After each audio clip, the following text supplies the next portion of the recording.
ഇങ്ങനെ നമ്മൾ ലക്ഷ്യമില്ലാതെ നടക്കുന്നത് ബുദ്ധിയാണെന്ന് എനിക്ക് തോന്നുന്നില്ല. ആ ക്രിമിനൽസിന്റെ മുന്നിൽ ചെന്ന് പെട്ടാ അത് കൂടുതൽ കുഴപ്പമാവും.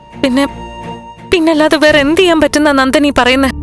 കണ്ടുപിടിക്കാൻ പറ്റുമെന്ന് ചോദിച്ചാൽ അതിനൊരു ഉത്തരം പറയാൻ എനിക്കിപ്പോ കഴിയില്ല. അവർ രണ്ടുപേരും സേഫായിട്ട് എവിടെയെങ്കിലും എത്തിയിട്ടുണ്ടാവും എന്ന് വിചാരിക്കാം.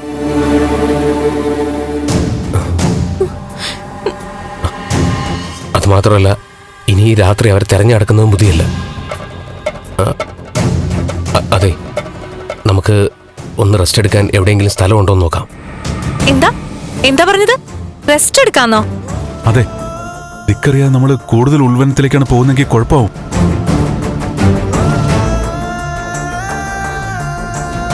നേരം വെളുത്താ നമുക്ക് അവരെ തിരയാനും അവർക്ക് നമ്മളെ കണ്ടെത്താൻ എളുപ്പമുണ്ട്. നേരം വെളുത്താലും ഇല്ലെങ്കിലും ഈ കാട്ടിൽ ദിക്കറിയാൻ എന്തെങ്കിലും ഒരു മാർഗമുണ്ടോ? അല്ല, അങ്ങനെ ഉണ്ടായിരുന്നെങ്കിൽ പകല് തന്നെ അവരെ കണ്ടുപിടിക്കാൻ പറ്റില്ലായിരുന്നോ? അതോ അവരെ കണ്ടെത്തണ്ടെന്ന് നന്ദ മനഃപൂർവ്വം തീരുമാനിച്ചതാണോ? അമൃത എന്താ ഇങ്ങനെയൊക്കെ ചോദിക്കുന്നേ? ഞാൻ പിന്നെ എന്ത് ചോദിക്കണം? അവരെ തെരയാണെന്നും പറഞ്ഞ് അഭിമന്യു എന്നെയും കൂട്ടി നടക്കാൻ തുടങ്ങിയിട്ട് എത്ര നേരമായി? അതെ, കുറച്ചുകൂടെ മനുഷ്യത്വപരമായിട്ട് സംസാരിക്കണം. കാണാതായിരിക്കുന്ന തന്റെ ഭർത്താവിനെ മാത്രമൊന്നുമല്ല, ഞാൻ കല്യാണം കഴിക്കാൻ വന്ന പെൺകുട്ടിയും കൂടി. തന്നെ സേഫായിട്ട് നോക്കണമെന്ന് നന്ദൻ തന്നെ എന്നോട് പറഞ്ഞത്. എന്റെ ജീവൻ പോയാലും ശരി, തനിക്കൊന്നും സംഭവിക്കില്ല, പോരെ?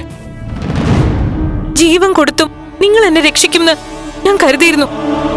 പക്ഷെ ഇപ്പോഴുള്ള നന്ദന്റെ സംസാരം കേട്ടിട്ട് എനിക്ക് പേടിയാവുക. അബിയെ കണ്ടെത്തി തരേണ്ട ഉത്തരവാദിത്തം നന്ദനില്ലേ? എന്റെ ദേവിയെ കണ്ടെത്താൻ വേണ്ടി കൂടിയല്ലേ നമ്മളിങ്ങനെ അലയുന്നത്? പിന്നെ സ്വന്തം ഭാര്യയെ കാണാതായിട്ടും റെസ്റ്റ് എടുക്കണമെന്ന് പറയുന്ന നിങ്ങളുടെ മനസ്സ് അതൊട്ടും ശരിയല്ല. ഞാൻ റെസ്റ്റ് എടുക്കണമെന്ന് പറഞ്ഞത് എനിക്ക് വേണ്ടിയല്ല, തന്റെ കഷ്ടപ്പാട് ബുദ്ധിമുട്ട് കണ്ടിട്ടാ. എനിക്കൊരു കഷ്ടപ്പാടും ഇല്ല. കല്യാണം കഴിക്കാത്തൊരു പെൺകുട്ടിയാ ഞാൻ. നിങ്ങളെ പോലൊരു അന്യ പുരുഷന്റെ കൂടെ ഈ കാട്ടിൽ ഇങ്ങനെ നടക്കുന്നതാ എന്റെ ബുദ്ധിമുട്ട്. ഞാൻ അന്യ പുരുഷനാണ്, സമ്മതിച്ചു. പക്ഷെ ഇങ്ങനൊരു സാഹചര്യത്തില് സഹായിക്കാൻ കൂടെ വരുന്ന ആളെ ഇങ്ങനെയൊന്നും പറയരുത്, കേട്ടോ?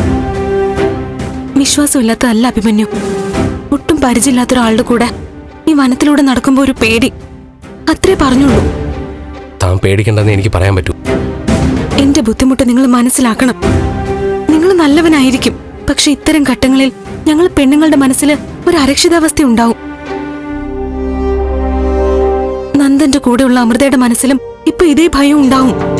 ഒരിക്കലുമില്ല. നല്ല മനുഷ്യരെ കണ്ട അവർക്ക് തിരിച്ചറിയാൻ പറ്റും. തന്നെ പോലെ ഇങ്ങനെ ചിന്തിക്കുന്നവളല്ല എന്റെ ദേവി. എന്റെ അവസ്ഥ ചിലപ്പോ അബിക്ക് പറഞ്ഞാൽ മനസ്സിലാവും.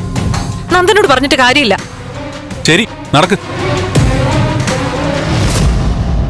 അഭിമന്യു, മതി. ദിക്ക് പോലും അറിയാതെ ഇങ്ങനെ നടന്നിട്ട് എന്താ കാര്യം? അതല്ലാതെ പിന്നെ എന്ത് ചെയ്യണം? സത്യത്തിൽ താൻ നല്ല ടയർഡാ. എവിടെയെങ്കിലും നമുക്ക് കുറച്ചു നേരം ഇരിക്കാം. ഇല്ല, നന്ദുവിനെ കണ്ടെത്താതെ ഞാനൊന്ന് ഇരിക്ക കൂടിയില്ല.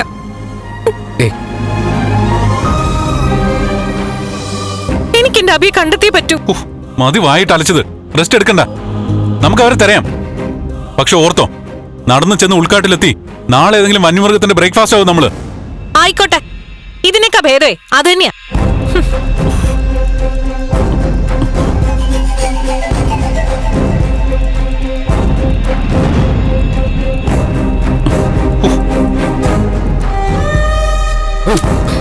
അയ്യോ അഭിമന്യു,